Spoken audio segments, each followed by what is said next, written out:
Shine, shine, shine your light. Shine, shine, shine your light. Shine, shine, shine your light. Hello, I'm Nancy Maddox, broadcasting today from Little Rock, Arkansas on WYTV7 in Charlotte, Christian Broadcasting Network. I'm so excited to start this interview today. We have a very special guest here whose name is Tamara Mitchell Davis. She is a published author, motivational speaker, and very much works in her community. She's from Hartford, Connecticut, born and raised there, still lives there, and the author of Pound Go Getter, and which means strategies to overcome life challenges, which sounds really, really exciting. I found an interesting statement in Miss Tamara's bio that says, growing up, her environment labeled her as at-risk kid, but Tamara soon learned as an adult that she was at risk, okay, at risk for success. So I just love that, Miss Tamara. I think it's fantastic. You have a master's degree in business administration as well as an 085 school business administrator certification. Sorry. And you've also been honored amongst the 100 Women of Color for Leadership in your community, as well as featured in Women of Distinction magazine. So I'm really excited to interview you today. I think you have a lot to share with all of us. I know our audience is going to be excited. And so without further ado, let's get started. So can you kind of tell me a little bit about where you were when you were an at-risk kid? Yeah, so I grew up in an environment that pretty much produced inmates, addicts, and various challenges. A project, Still Village Housing Project. I'm proud to be from that community. It taught me a lot about strength. It taught me about the struggle. So that environment pretty much labeled me as well as others as at risk due to our environment. But as an adult, and when you learn better, you do better. I've just grasped onto the concept of I was at risk. I was at risk of success because I took my surroundings and various challenges that I encountered and put a positive spin on it. So instead of doing the bad and expecting the bad, it's more about hope, strength, perseverance, and ambition. Wow, that's exciting. That's just, that's so much what our readers need to hear. On Shine Your Light Radio Ministry, we do what's called Real Talk. We talk about a lot of things. The people that I interview tell about their life stories because you know what? That's what people want to hear. People want to hear that there's hope, that there's a chance to get out of whatever situation that they're in, even as children. So I'm really excited for you to talk to us today and tell us about all of that.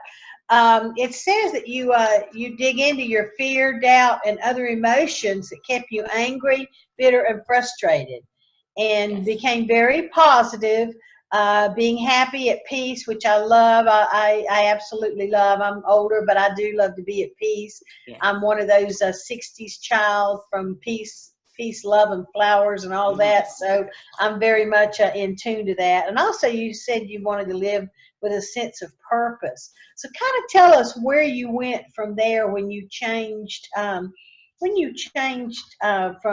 your childhood into adulthood. Yeah, so what I've learned over time is that, our environment and the things that we associate with, if we're not strong enough mentally, emotionally, spiritually, we can conform to those environments, to the standards, and become statistics. So I identified that I was angry. I identified that I struggled with fear. I identified that I struggled with doubt. But every chance that I could get, I would work on me. I would look at me and what I was doing and how I can become a better person. So I'm an avid reader. I read all the time. I've attended conferences just about self-development, professional development, personally and professionally. So I went from this rebellious teenager then to a mom, a single mom, a wife now. This is my second marriage. So some of the challenges that I encountered, some of the fears, some of the doubts that I struggled with, I just poured it into my book, which was therapeutic for me. So I'm hoping that my narrative and my story can help change someone else's life.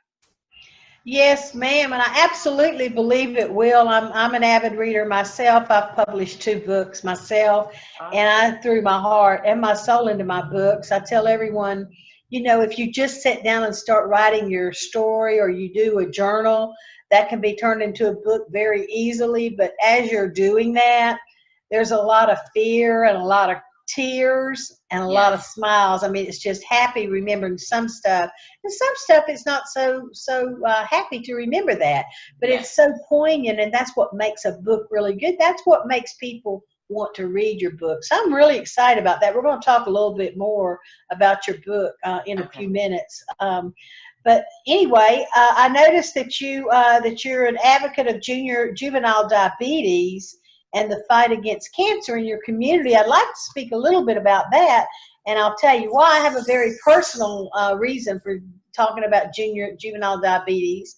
My daughter-in-law, she was a juvenile diabetic and wears an insulin pump. And about 3 years ago, my 7-year-old grandson was diagnosed with diabetes, juvenile diabetes.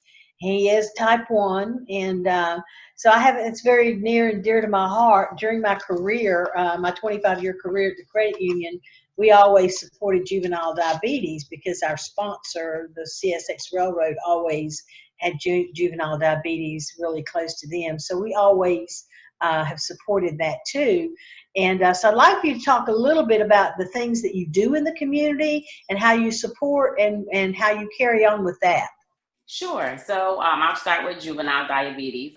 We have some things in common. You never know what you have in common until you have this conversation. So my daughter, my 12-year-old daughter, 2 years ago was diagnosed with type 1 diabetes. So because of that, we had to just immerse ourselves in information and just join the fight. I was unaware of type 1 diabetes until now, until 2 years ago. So because of that, I became an advocate for it. She does wear an insulin pump now. She didn't start off initially. Just trying to ensure that she has a normal day-to-day life as any other kid. So that's where the passion behind the juvenile diabetes come from, and advocating and being a support for my daughter, my 12-year-old daughter. Wow. Well, my son and I, my grandsons play baseball, and they've gone pretty far this year. They were like 1 run, 1 game from the World Series for Cal Ripken, and on the way home from the big tournament where they were runner-up, my son actually just started boohooing with me in the car, and I'm like, "What in the world is wrong? You've had such a beautiful run with the 10-year-old that has diabetes." And he said, "Mom, all Stacy and I want is for him to have a normal life. We want him to be able to live a normal life, and no one has any idea how difficult that is with children. I mean, it makes them moody. It goes up and down. And my grandson's a fantastic little baseball player, and he actually gets emotional a lot of times if his sugar levels go up or down on the field." And, the coaches and the parents don't always understand that because the leader of their team actually gets too emotional. But I tell them, if you only understood about diabetes, you would understand. Yes. And I've seen it for 17 years with my daughter-in-law. So I kind of watch her moods and I'll swing. But yeah, it's very difficult. Juvenile diabetes, I mean, it's difficult enough for adults. When you have children, and my son just said, you have no idea how difficult it is to try to keep everything going. And you're experiencing the same thing. So the more you can talk about that in the community and the more you can do that, the more at ease other parents will get when their children develop diabetes. So I'm really proud. I'm really proud of you. 2 years ago. Thank you. 2 years ago, we started a team. My daughter's name is Michaela. So we started a team, Michaela. So every year I do fundraisers and donate to the cause, and we participate in the annual walk in October in our town. And we walk with sweatshirts, Team Michaela sweatshirts, in support of her. That's fantastic, and that'll grow and grow and grow. Every year you'll add more to the team. Yes. So yeah, that's how it worked when we did that too many years ago at the credit union. Also, it looks like you're an adjunct professor in the business department. I'm a finance person. I ran a credit union for 25 years in Jacksonville, Florida. So tell me a little bit about how you became an adjunct professor, and if you enjoy that and how you do that. Yes, so I started with Aslantuck Community College in 2010, and it evolved from a minority fellowship program. So being in this 1 year rotation, we were paired with a mentor within the community college system in an area or department that was aligned to our career interests. So gratefully, I was paired with my mentor, Heidi, who's also referenced in my book. And I've been with Aslantuck ever since. So I teach business courses part-time when they are available. It's based on seniority. So I'm amongst the seniority pool, being with the organization for a little over 7 years because I have the mentorship at first, but I am an adjunct there. Wow. Yes. Well, that's fantastic too. That really helps the community too. You really are a community advocate, so that's just fantastic. I'm just so excited. Let me just do a little plug here. We're broadcasting today from. I'm broadcasting from Little Rock, Arkansas.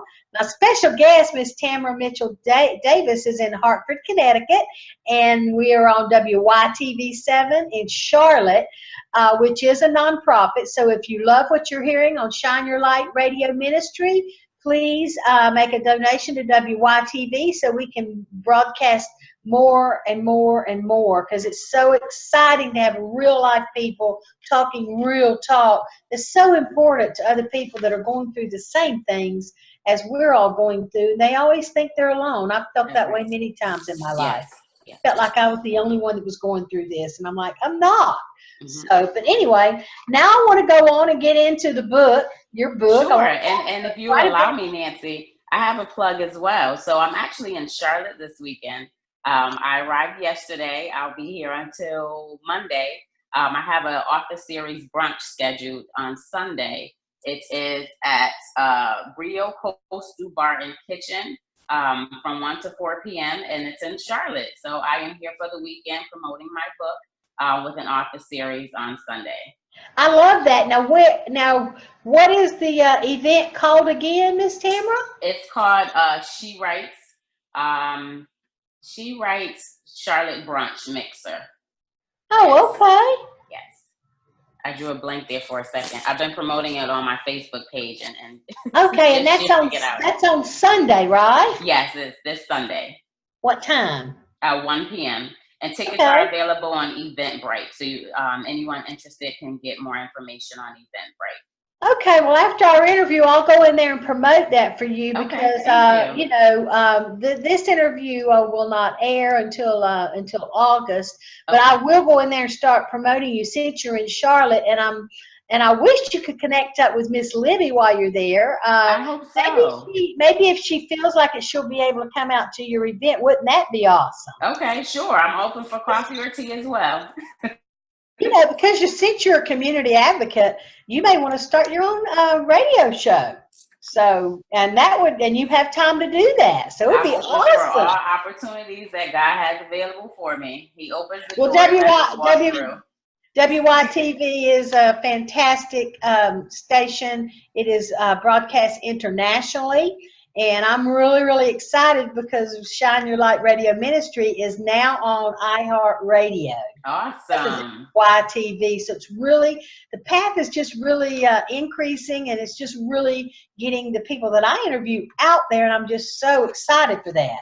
So let's move on and talk a little bit about how do you pronounce that pound sign that's in front of your goal-getter name of the book?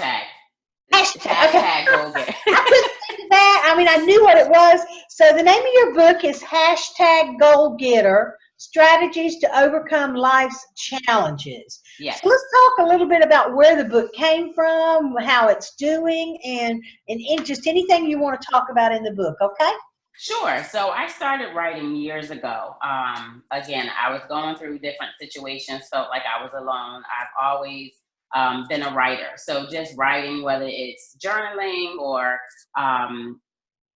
blogging to myself or sharing with other people close to me. So I've always had a passion for writing. I just never took it to this level. And it's infused with various challenges I've encountered and how I use my business background as strategies to overcome. So in the book, it talks about personal affirmations. So when I struggled with doubt and fear, it was personal affirmations that spoke to my spirit to say, you can do this. I believe in you. You are a winner.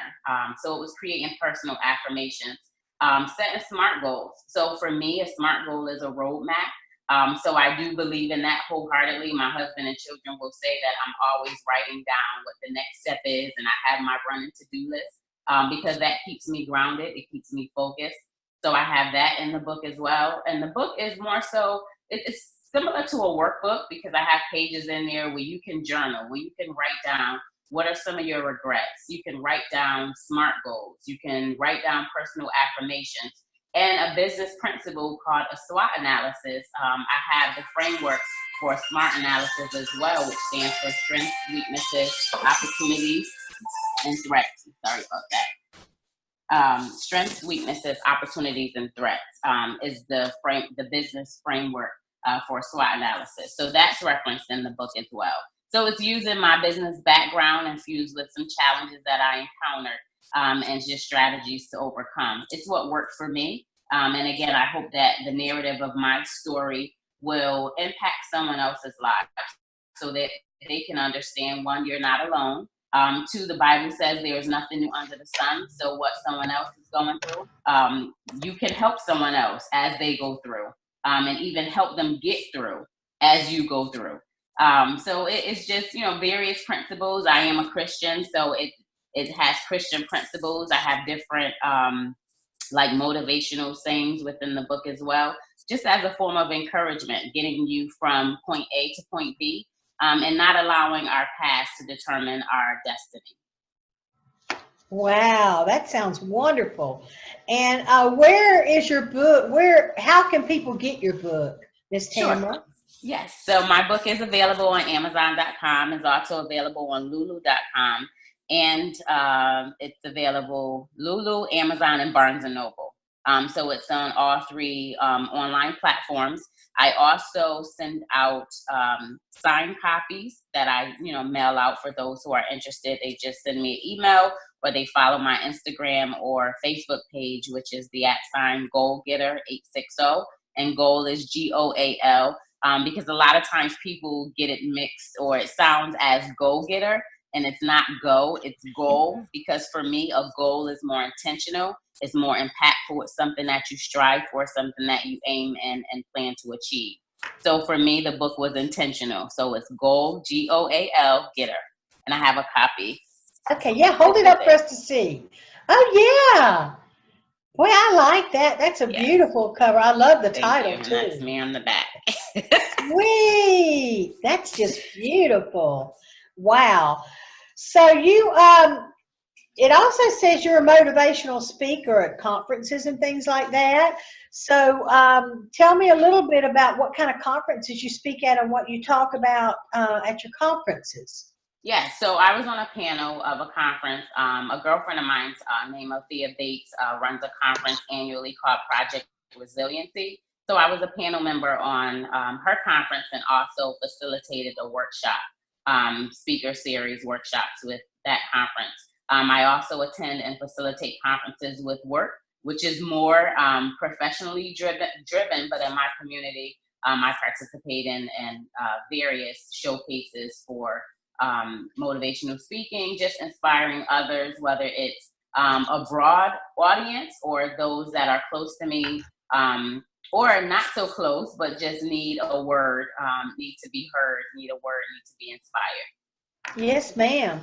Well, you have been an absolute pleasure today. It has been my pleasure to interview you, Miss Tamara, and I'm so excited. And you talk about broad audiences. your interview for Shine Your Light Radio Ministry on WYTV7 is fixing to go very, very broad and very, very international.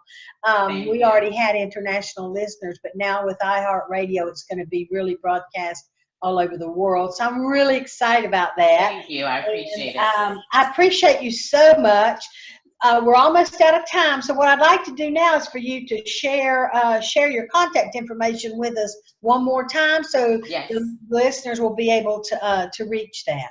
Yes. So my name is Tamara Mitchell Davis. I'm from Hartford, Connecticut. I can be reached on email at tm as in Mary Davis DAVIS 860@gmail.com. I can also be reached through Facebook and Instagram at Goal, GOAL, Getter, GETTER 860. Okay, well, that's just beautiful. That's wonderful. I'm sure you're going to be getting more calls after the interview is posted, and we will be posting the video. So I know you're going to be getting a lot of audience listening to this, and I'm so excited for you. You have more books in the future? Yes. This is only the beginning. Yes, and that's something I've been praying on. Like, what is the next step? Because I don't want to lead. I would like or prefer that God leads and I follow. So that's my plan. So it just depends on what His plans, and just make sure it all aligns. Yes. Okay. Well, Miss Tamara, thank you so much. Have a great time in Charlotte. It's a beautiful city. And one more time, you are in Charlotte for a conference on Sunday for She Writes, and it's at 1 o'clock. And tell me where it is again. It's at Brio. That's BRIO Coastal Bar and Kitchen. So I will share the I'll tag you in the flyer that's been running on Facebook. That would be great, and I'll promote that too. So anyway, thank you so much. Thank you, Nancy. And I just appreciate you so much being on Shine Your Light Radio Ministry on WYTV7. Thank you. It's been a pleasure. Shine, shine. Shine, shine. Shine your light. Shine.